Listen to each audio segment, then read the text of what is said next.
اعوذ باللہ من الشیطان الرجیم بسم اللہ الرحمن الرحیم الحمد للہ رب العالمین وصلی اللہ علی محمد وآلہ الطاہرین اللہم صلی علی محمد وآل محمد. فصل دوم، دوسری فصل نزول قرآن. خوب، نزول قرآن کے سلسلے میں یہ بحث ہے. بتائیں گے آپ کو کہ قرآن مجید کس طریقے سے نازل ہوا ہے.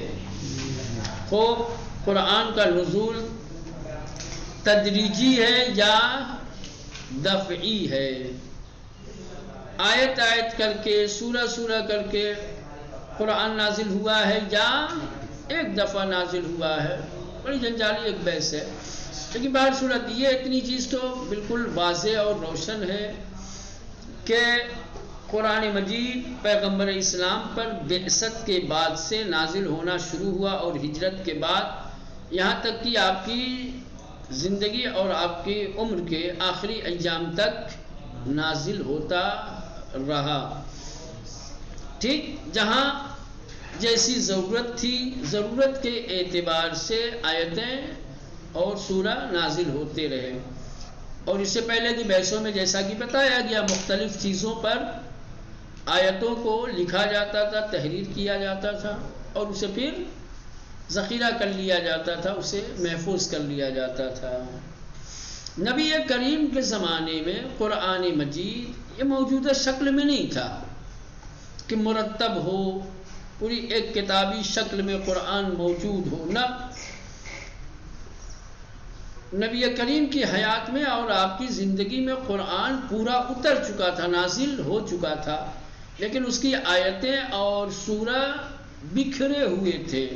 نبی کریم کی وفات کے بعد قرآن مجید کی آیات اور سوروں کو ترتیب و تنظیم کیا گیا اور ایک کتابی شکل دی گئی. ٹھیک، چلے بہر صورت یہ تو سب آپ لوگ جانتے ہیں، کوئی ایسی پیچیدہ اور بہت زیادہ دلائل والی بات نہیں ہے کہ یہاں ٹھہرا جائے اور توضیح دی جائے. جہاں آئے گی وضاحت کی جگہ وہاں پہ انشاءاللہ وضاحت دی جائے گی.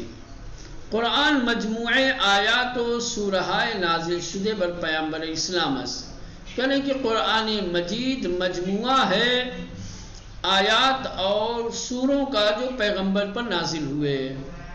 پیغمبر اسلام پر جو آیتیں اور جو سورہ نازل ہوئے ہیں، انہی کے مجموعے کا نام قرآن ہے. کہ پیش از ہجرت و پس از آن، کہ جو ہجرت سے پہلے اور ہجرت کے بعد در مناسبت ہے مختلف مناسبتوں پر، مختلف مقامات پر، مختلف جگہوں پر، مختلف حالات میں، و پیش آمد ہے گوناگون، اور جو واقعات رونما ہوتے تھے مختلف قسم کے بطور پراگندے نازل شدہ.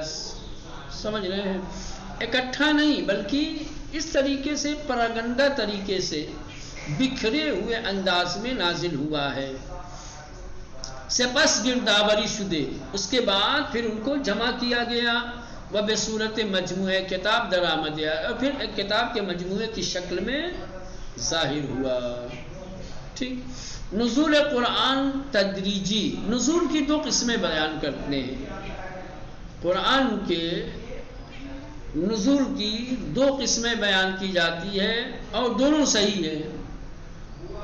قرآن دو طریقے سے نازل ہوا، تدریجی اور دفعی. تدریجی کا مطلب یہ ہوتا ہے، جیسا کہ اوپر بیان کیا، تھوڑا تھوڑا کر کے چند آیتیں، کوئی سورہ جیسی مناسبت ہوتی تھی، جتنی آیتوں کی ضرورت ہوتی تھی، کوئی واقعہ پیش آیا، کسی نے کوئی سوال کر دیا، ٹھیک، تو موقع اور مناسبت کے اعتبار سے کچھ آیتیں اترتی تھی.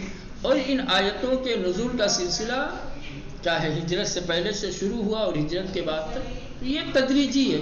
یعنی یوں کہا جائے کہ 23 سالہ جو نبی کی رسالت اور نبوت کی زندگی ہے، اس 23 سال میں قرآن مجید کی آیتیں نازل ہوتی رہی. یہ تدریجی ہے، تھوڑا تھوڑا کر کے. دفعی کیا ہے؟ انا انزلناہ فی لیلۃ القدر وما ادراک ما لیلۃ القدر، کہ قرآن مجید، اب یہ قرآن کی آیتیں آپ دیکھیں گے تو قرآن مجید کی مختلف آیات سے آپ کے قرآن کے دفعی نازل ہونے کی دلیل ملے گی۔ تو ایک طرف تاریخی حوالے سے جب ہم حیات پیغمبر کو دیکھتے ہیں تو حیات پیغمبر میں ہمیں یہ ملتا ہے کہ بعثت کے وقت سے آیات کے نزول کا سلسلہ شروع ہوتا ہے اور وفات تک یہ سلسلہ جاری رہتا ہے۔ 23 سال میں قرآن مکمل ہوتا ہے، تو یہ تو ہو گیا تدریجی، اس سے بھی کوئی انکار نہیں کر سکتا۔ دوسری طرف جب ہم قرآن مجید کی آیات کو دیکھتے ہیں تو متعدد آیات میں یہ کہا گیا ہے کہ ہم نے قرآن کو قلب پیغمبر پہ نازل کیا، شب قدر میں نازل کیا، لیلۃ مبارکہ میں نازل کیا۔ تو یہ جو شب قدر میں، لیلۃ المبارکہ میں قرآن کے نازل ہونے کی بات کہی گئی ہے، یہ کون سا نزول ہے؟ یہ نزول دفعی ہے۔ تو کیا یہ ممکن ہے کہ قرآن تدریجاً بھی نازل ہوا ہو اور دفعتاً بھی نازل ہوا؟ ہاں یقیناً سکتا ہے اللہ نے ایک مرتبہ دفعی طور پہ قرآن کو نازل کر دیا ہو، ٹھیک، اور اس کے بعد 23 سالہ جو حیات پیغمبر ہے، جو نبی کریم کی زندگی ہے، ان 23 سال میں موقع اور مناسبت سے آیتیں پھر نازل کرتا رہا۔ تو سوال پھر یہ کھڑا ہوا کہ جب ایک بار نازل کر دیا تھا تو پھر تھوڑا تھوڑا کر کے، اب یہ ایک الگ بحث ہو جائے گی، اس کے بہت سارے فلسفے ہیں، اس کی بہت ساری وجوہات ہیں۔ ایک سب سے بڑی وجہ یہ ہے کہ اس طریقے سے قلب پیغمبر کو ایک تقویت دینی تھی اور نبی کریم کو یہ احساس کرانا تھا کہ آپ کبھی اپنے آپ کو تنہا محسوس مت کیجئے گا، ہمارا ایک خاص رابطہ ہے آپ کے ساتھ، جب جہاں رہنمائی کی ضرورت ہوگی، پیام کی ضرورت ہوگی تو ہم ایک مرتبہ نازل کر دیا، اس کے بعد سے پھر آیتیں نازل نہ ہوتی تو کیا ہوتا؟ یہ رابطہ ہوتا، نبی کریم کے حوصلہ ملتا۔ بہرصورت یہ ایک الگ بحث ہے، لیکن یہ دونوں باتیں صحیح ہیں کہ قرآن ایک بار دفعی نازل ہوا ہے اور پھر دوبارہ تدریجاً نازل ہوا ہے۔ مگر دیکھتے ہیں اس سلسلے میں کیا بھی لوگ بیان کرتے ہیں، نزول قرآن نے تدریجی یعنی تھوڑا تھوڑا کر کے، حسب ضرورت، موقع اور مناسبت کے اعتبار سے کچھ آیتیں ایسے کر کے آئے سورہ بودے وتا آخری سال حیات پیغمبر اور پیغمبر اسلام کی زندگی کے آخری سال تک ادامے داشتیاس یہ سلسلہ جاری رہا ہے۔ آیت سورہ کر کے قرآن مجید نبی کریم کی زندگی کے آخری ایام تک جاری رہا ہے۔ در دوران حیات پیغمبر صلی اللہ علیہ وآلہ ہرگاہ پیش آمدی رخمیدات نبی کریم کی زندگی کے دوران جب بھی کوئی حادثہ، کوئی واقعہ رونما ہوتا تھا، پیش آتا تھا، یا مسلمانان یا بامشکلی روبرو می شدن، یا مسلمان کسی مشکل سے روبرو ہوتے تھے، کوئی مشکل پیش آتی تھی مسلمانوں کے، در ارتباط با آن پیش آمد اس واقعہ اور اس حادثے کے متعلق یا برائے رفع آن مشکل، یا اس مشکل کو دور کرنے کے لیے، یا احیاناً پاسخ پہ سوال ہے مطرح شدے، یا کبھی کبھی ایسا ہوتا تھا کہ لوگ نبی کریم سے سوال کر دیتے تھے تو اس سوال کا جواب دینا ہوتا تھا۔ مجموعی از آیات یا سورہ نازل میں شروع، تو ایسے موقع پر چند آیتیں یا کوئی ایک سورہ نازل ہو جاتا تھا۔ جب بھی کوئی واقعہ پیش آتا تھا، مسلمانوں کے سامنے کوئی کسی طریقے کی مشکل پیش آتی تھی، یا اس مشکل کو حل کرنے کا مسئلہ ہوتا تھا، یا کوئی سوال کرتا تھا، تو اس طریقے کے مواقع پر اللہ تعالیٰ کچھ آیتیں یا کوئی ایک سورہ نازل کر دیتا تھا۔ ان مناسبتہا و پیش آمدہا را اصطلاحاً اسباب نزول یا شان نزول منامند، اس طریقے کی مناسبتیں اور اس طریقے کے واقعات و حادثات کہ جو آیات کے نزول کا سبب بنتے تھے، انہی کو اصطلاح میں اسباب نزول یا شان نزول کہا جاتا ہے۔ جس پس منظر میں آیتیں نازل ہوتی تھی، جن وجوہات کی بنیاد پر، جس حادثے، جس واقعے یا جس مشکل یا جس سوال کی وجہ سے آیتیں نازل ہوتی تھی ان کو کیا کہا جاتا ہے؟ اسباب نزول یا شان۔ اسباب نزول کا مطلب آیات کے نازل ہونے کی وجہ، شان نزول کا مطلب بھی یہی ہے۔ قرآن کی آیتیں یوں ہی نازل نہیں ہوئی ہیں، قرآن کی آیتیں ہوں یا سورہ ہوں، ہر آیت اور ہر سورہ کی ایک خاص مناسبت ہے، اسی جس خاص مناسبت کی وجہ سے آیتیں نازل ہوئی ہیں انہیں اسباب نزول یا شان نزول کہتے ہیں۔ قرآن مجید کے معانی اور مفاہیم کو اچھی طریقے سے درک کرنے اور سمجھنے کے لیے اسباب نزول اور شان نزول کا علم ضروری ہے۔ اگر آپ یہ چاہتے ہیں کہ قرآن کو بہتر طریقے سے سمجھ سکیں تو اس کے لیے اسباب نزول اور شان نزول سے آشنائی ضروری ہے۔ جس قدر آپ اسباب نزول اور شان نزول سے آشنا ہوں گے آیات کا سمجھنا اتنا ہی آپ کے لیے، کیونکہ اصل بنیاد تو وہی ہے نا جس کی وجہ سے نازل ہوئی۔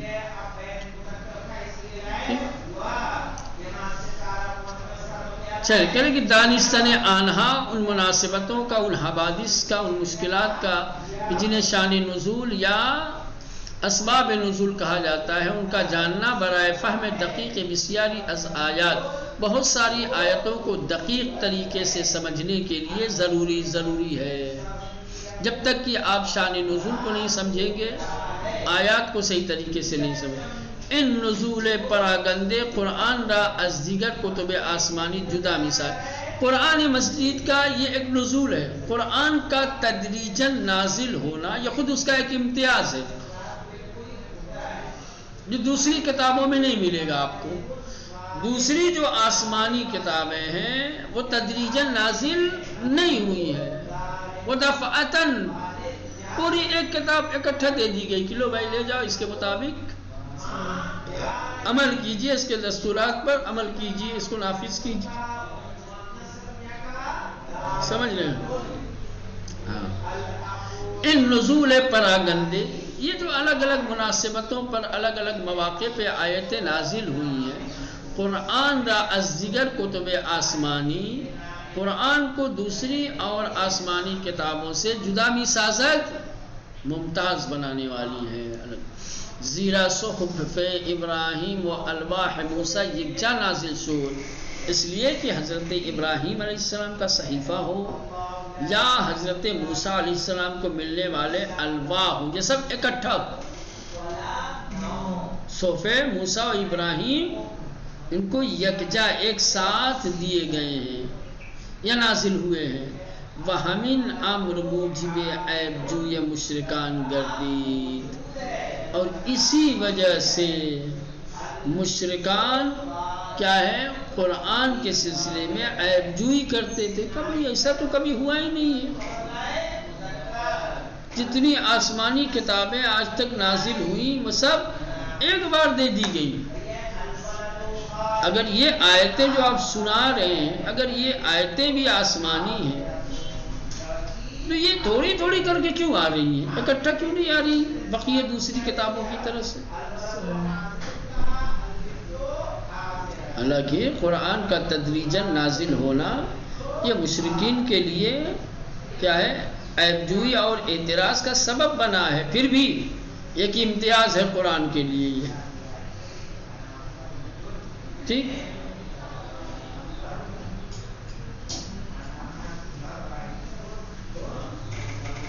وقال الذین کفروا،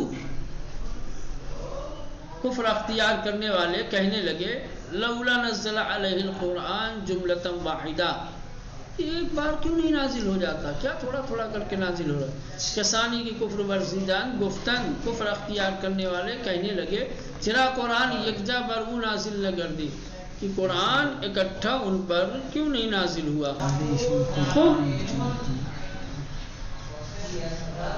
جب جواب آنان آمد، جب کفار نے اس طریقے کے سوال کھڑے کیے تو ان کے جواب میں آیت نازل ہوئی کذالک لنثبت بہ فؤادک ورتلناہ ترتیلا، یہ آیتوں کا تدریجاً نازل ہونا، تھوڑا تھوڑا کر کے نازل کرنا، یہ اس لیے ہے تاکہ ہم اس کے ذریعے سے آپ کے دل کو مضبوط کریں۔ ان بخاطر آنس کے، یہ قرآن جو تدریجاً نازل ہو رہا ہے اس کی وجہ یہ ہے قلب تورا بے وسیلے آن استوار گردانی، کہ اس کے ذریعے سے ہم آپ کے دل کو استوار، مضبوط اور محکم بنائیں۔ وَأَزِمْ وَأَنْ بِالتَّدْرِيجِ بَرْقُ خَانْدِی، اسی وجہ سے ہم تھوڑا تھوڑا نازل کر رہے ہیں۔ درجائے دیگر میں گویا دوسرے مقام پر ارشاد ہوتا ہے وَقُرْآنًا فَرَقْنَاهُ لِتَقْرَأَهُ عَلَى النَّاسِ عَلَى مُكْثٍ وَنَزَّلْنَاهُ تَنزِيلًا، قرآن کی بآیات اشرح از ہم جدا کر دیں، قرآن کی جن کی آیتوں کو ہم نے الگ الگ کیا ہے، با درنگ بر مردم بخوانی، تاکہ آپ ٹھہر ٹھہر کے لوگوں کے سامنے پڑھیں پیش کریں، وَآن بِالتدریج نازل کر دیں، اور تدریجاً نازل کرنے کی وجہ بھی یہی ہے۔ تو دو باتیں، ایک تو یہ تدریجاً اللہ نے ان دو آیتوں سے جو نتیجہ نکلتا ہے، ایک آیت میں قرآن کے تدریجاً نازل کرنے کی وجہ قلب پیغمبر کو استوار بنانا تھا، مضبوط بنانا تھا، دوسرے میں لوگوں کی طرف توجہ کہ اگر ہم قرآن کو اکٹھا نازل کر دیتے تو یہ لوگ تھوڑی تحمل کر پاتے۔ ہم نے تدریجاً اس لیے نازل کیا تاکہ میرا حبیب، میرا نبی لوگوں کے سامنے تھوڑی تھوڑی آیتیں پیش کر سکیں تاکہ یہ ہضم کر سکے لقمہ لقمہ۔ اکٹھا قرآن نازل کر دیں گے تو یہ لوگ تحمل اور برداشت نہیں کر پائیں گے۔ ان کی سہولت کی خاطر ہم نے، ان کی آسانی کی خاطر،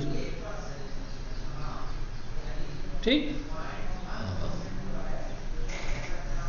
بطوری کہ از قرآن استنباط می شود، اس طرح سے کہ قرآن کے ذریعے سے استنباط اور استخراج ہوتا ہے کہ حکمت تدریجی بودن نزول قرآن آنس کے قرآن مجید کے تدریجی ہونے کی حکمت اور اس کا فلسفہ، اس کی وجہ یہ ہے کہ پیغمبر اکرم و مسلمانان احسان کنند ہموارے مورد عنایت خاص پروردگار قرار دارند، کہ خود پیغمبر اسلام اور دوسرے ایمان لانے والے مسلمان وہ اس بات کا احساس کریں کہ یہ مسلسل خدا کی عنایت اور توجہ کا مرکز بنے ہوئے ہیں۔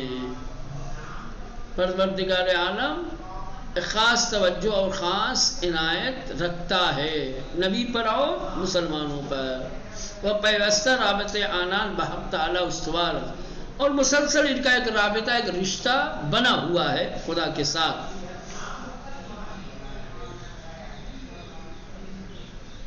وَإِن تَدَاوُمْ من نزول باعث دل گرمی و تثبیت آنان فراہم سازد، اور یہ تدریجاً آیات کا نازل ہونا، تھوڑا تھوڑا کر کے مسلسل آیتوں کا نازل ہونا، یہ خود قلب پیغمبر اور قلب صاحبان ایمان کی تثبیت اور ان کی دل گرمی کا سبب، ان کو بھی حوصلہ مل رہا ہے، ان کا بھی جذبہ بڑھ رہا ہے، ان کو بھی طاقت مل رہی ہے، اور اللہ کے حبیب کو بھی۔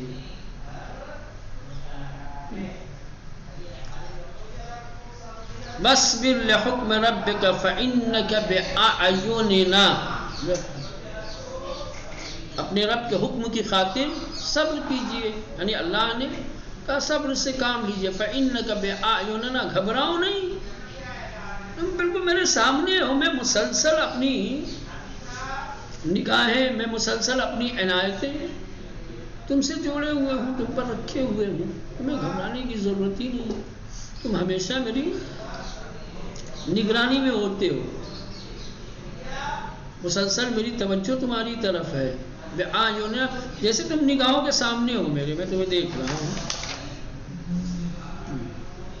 بدر برابر دستور پروردگار شکیبہ باش، اپنے رب اپنے پروردگار کے حکم کے سلسلے میں صبر سے کام لو، شکیبائی سے، چرا کے مورد عنایت کامل ما قرار داری، کیونکہ پوری طریقے سے تم ہماری عنایت کا مرکز بنے ہوئے ہو. ان قبیل دل گرمی ہائے مداوم برائے پیغمبر اسلام فرمان بودے اس، یعنی اس طریقے کی مسلسل دل گرمی اور اس طریقے کی مسلسل تسلی اور حوصلہ افزائی کی باتیں پیغمبر کے لیے مسلسل ہو رہی تھی.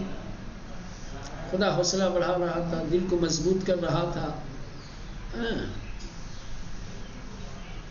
بدل قرآن در موارد بسیاری بدانشہ، اس طریقے کی باتیں قرآن میں مختلف مقامات پہ آپ کو مل جائیں گی کہ کس طریقے سے اللہ نے اپنے حبیب کا حوصلہ افزائی کی ہے، ان کے دل کو مضبوط کیا ہے، کس طریقے سے ایک خاص رشتہ اور تعلق، ایک رابطہ بنا کر کے رکھا ہے اپنے حبیب کے ساتھ.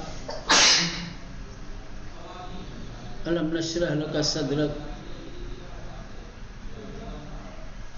ووضعنا عنک وزرک الذی انقض ظہرک. یہ پوری جتنی آیتیں یہ سب کیا ہیں؟ کیا ہے نا؟ یہ ہو گیا. یا پھر آپ الم یجد کا یتیمن فآوا والی پوری پڑھ رہے ہو. کس طریقے سے ہم نے یہ کیا، ہم نے وہ کیا، سب کچھ کیا. ہماری خاص توجہ، خاص عنایت آپ کے ساتھ. ہمیں اکٹھا نازل کر دیں تو کہاں بات ہے.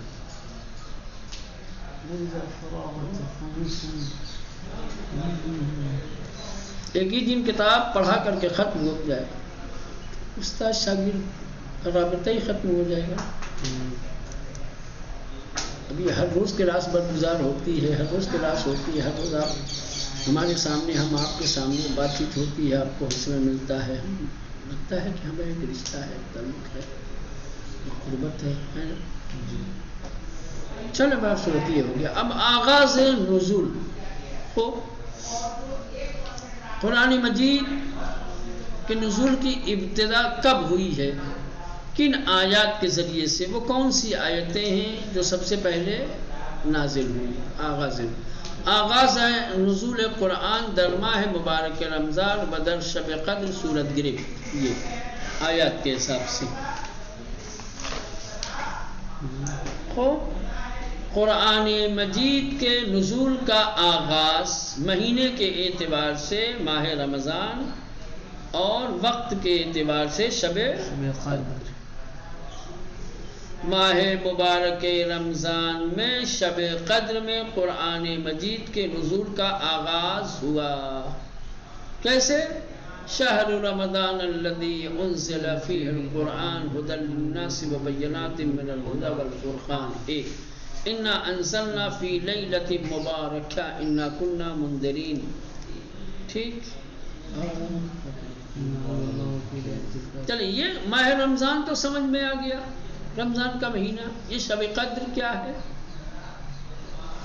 جس رات میں قرآن نازل ہونا شروع ہوا ہے. شب قدر نزد امامیہ میان دو شب مردد است. شب 21 و شب 23 ہے ماہ مبارک رمضان. شیخ کلینی از حسان ابن مہران روایت کرده گوید از امام صادق علیہ السلام پرسیدم شب قدر کدام از فرمون آن را در یکی از دو شب 21 و 23 جستجو کن. زراره از امام صادق علیہ السلام روایت کرده فرموده شب 19 شب تقدیر است، شب 21 شب تعیین و شب 23 شب ختم و امضاء امر است. خوب رمضان کے مہینے میں تو کسی کو کیا ہے، کوئی شک نہیں، کوئی تردد نہیں، اس میں کوئی اختلاف ہی نہیں. رمضان کا مہینہ رمضان کا مہینہ. لیکن شب قدر کے بارے میں اختلاف ہے. خود شیعہ اور اہل سنت کے درمیان اختلاف ہے. ایک خود شیعہ شب قدر ایک رات کو نہیں مانتے، 3 راتیں ہیں. تو ان 3 راتوں میں سے کون حقیقت میں شب قدر ہے جس رات میں قرآن نازل ہوا؟ کہنے کہ شب قدر امامیہ کے نزدیک 2 راتوں کے درمیان مردد ہے، 21 اور 23. خود امامیہ کے یہاں بھی مشخص اور معین نہیں کیا گیا ہے کہ شب قدر 21 ہے یا 23 ہے، بلکہ 21 اور 23 کے درمیان مردد کر کے چھوڑ دیا گیا ہے، جیسا کہ شیخ کلینی نے حسان ابن مہران سے روایت کی ہے۔ چھٹے امام سے سوال کیا گیا، پوچھا گیا کہ شب قدر کون سی رات ہے، تو امام نے فرمایا کہ اسے 21 یا 23 میں تلاش کرو۔ سوال یہ ہے، امام کو نہیں پتا تھا کون سی رات شب قدر ہے؟ پتا تھا۔ پھر امام نے کیوں آخر 2 راتوں کے درمیان مردد کر دیا؟ وقت زیادہ رہے گا، زیادہ وقت عبادت ہوگی۔ نا تاکہ دونوں کو اہمیت دیں۔ پوری تو اہمیت کا ایک کنفیوژن ہے ہم کو۔ شب قدر بعد اعمال کی الگ چیز ہے۔ سائل اس لیے سوال کر رہا ہے کہ وہ شب قدر معلوم کرنا چاہتا ہے۔ آپ شب قدر بتا دیتے، اعمال کے لیے اہمیت بتا دے دوسری راتوں کی بھی۔ اگر یہ بتا دیتے تو پھر اس کے بعد صرف اسی میں انجام دیتے، اس کو ترک کر دیتے۔ دونوں میں رہے گا تو دونوں کو اہمیت دیں گے۔ اہمیت الگ چیز ہے، لیکن ابھی شب قدر کی جو تردید ہمارے ذہن میں ہے وہ باقی ہے کہ نہیں ہے؟ سائل نے تو سوال اس لیے کیا تھا تاکہ تردید دور ہو جائے، ہے نا؟ سائل نے تو سوال اسی لیے کیا تھا نا کہ بھائی میرے ذہن میں سوال ہے، مردد ہوں، میں سمجھ نہیں پا رہا ہوں کہ یہ 21 والی شب قدر ہے یا 23 والی۔ امام نے مشخص کر دیا ہوتا، شک و تردید دور ہو گئی ہوتی، لیکن شک و تردید تو پھر بھی باقی رہا نا۔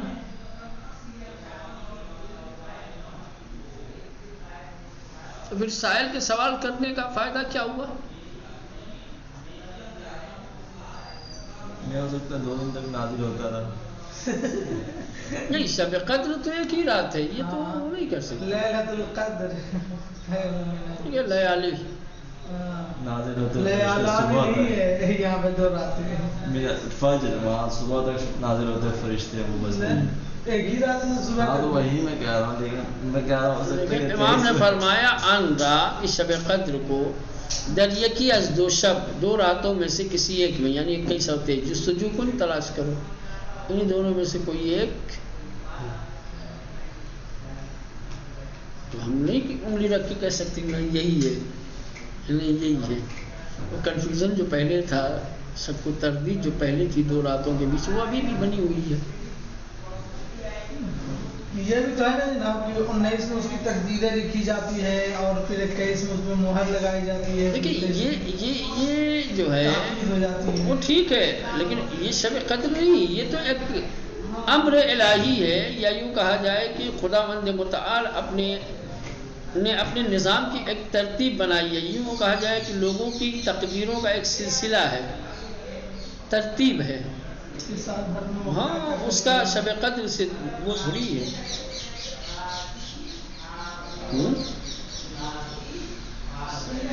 شب قدر حقیقت جاننا تھا نا کہ ہمیں واقعی یہ جس کو قرآن نے کہا کہ ہزاروں رات سے افضل اور بہتر ہے، وہ کون والی رات ہے؟ یہ والی ہے۔ صحیح، مگر 23 کو زیادہ فضیلت دیتے ہیں۔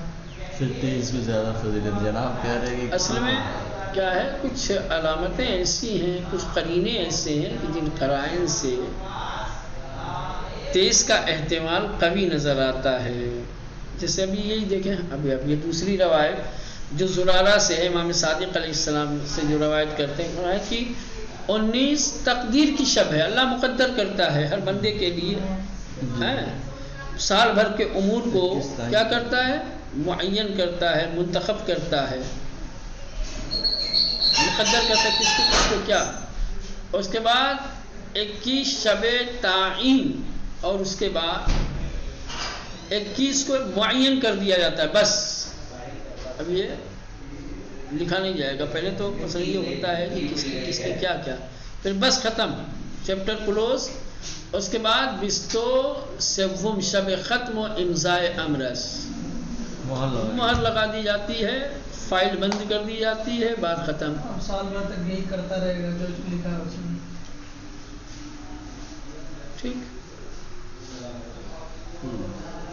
اس کے بعد شیخ صدوق میگوید مشایخ ما اتفاق نظر دارند کہ لیلۃ القدر شب 23 ماہ رمضان لے۔ شیخ صدوق جیسے جید شیعہ عالم اور فقیہ کہتے ہیں مشائخ ماں یہ بھی کہہ رہے ہیں ہمارے بزرگوں کا اتفاق ہے، اتفاق رائے رکھتے ہیں اس بات پر کہ لیلۃ القدر ماہ رمضان کی 23ویں رات ہے۔ این شب را لیلۃ الجوہنا نیز گویند بشرحی کی در حدیث از ابو حمزہ سمالی آمده است۔ خب اس رات کو لیلۃ الجوہنا بھی کہتے ہیں اس شرح کی بنیاد پر جو ابو حمزہ سمالی کی حدیث میں آیا ہے۔ چلے باہر صورت یہ تو پتہ چلا آپ کو، یہ تو معلوم ہو گیا نا، اتنا کافی ہے کہ قرآن مجید کے نزول کا آغاز کیا ہے؟ ماہ مبارک رمضان میں شب قدر میں ہوا ہے۔ اب شب قدر کون سی رات ہے اس کے بارے میں تردید و اختلاف ہے، لیکن کیا ہے ہمارے بزرگ علماء کا اتفاق اس بات پر ہے کہ 23ویں شب قدر۔